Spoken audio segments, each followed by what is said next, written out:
Monday, a video from Gaza City showed an Israeli drone threatening Palestinians that Hamas's actions would lead to a second or third Nakba, or ethnic cleansing, to happen to them.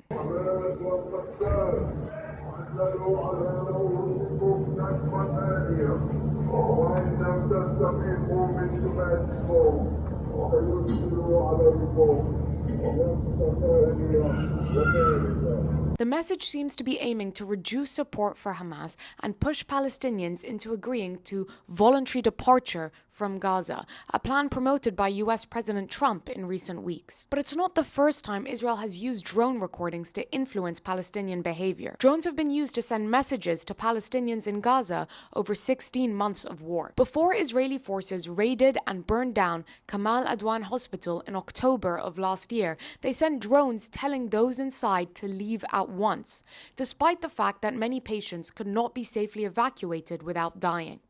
Many medical staff that did leave were arrested or detained. نحن الآن الجيش محاصر مستشفى كمال عدوان من جميع الجهات ولا نعرف ما هو المطلوب. ينادي عبر الكواد كابتر بإخلاء طبعا المستشفيات وإخلاء المناطق السكنية، ولكن لا نستطيع أن نخلي مستشفى فيها أكثر من 150 مريض، أطفال موجودين على أجهزة التنفس الصناعي، حديث الولادة في الحضانات.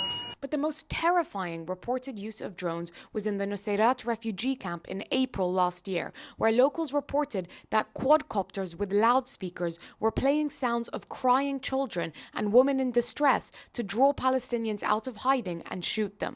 كوادكوبتر تطلق صوت أطفال الآن من مخيم انصارات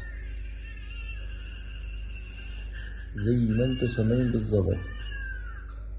حسبنا الله ونعم الوكيل. طبعا زي ما سمعنا الصوت اي حد بيطلع امبارح استشهدوا شاب طلع مسكين يشوف ايش الصوت في مدرسه، طبعا بدا والله ده نصره.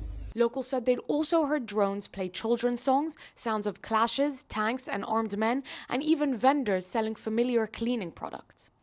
Israel's quadcopters have been a terrifying and lethal part of its war on Gaza, surveilling its population, striking Palestinians who left their homes to find relatives' bodies or look for food.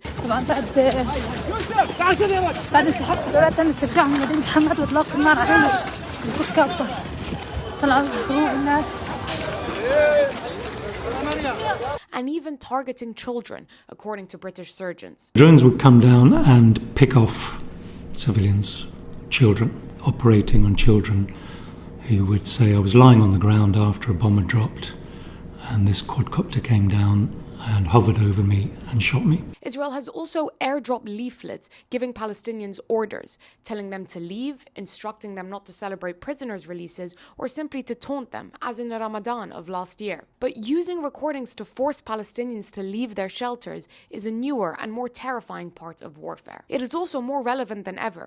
As the US and Israeli leaders appear to support the ethnic cleansing of Gaza, could this psychological technique play a role in forcing Palestinians to leave?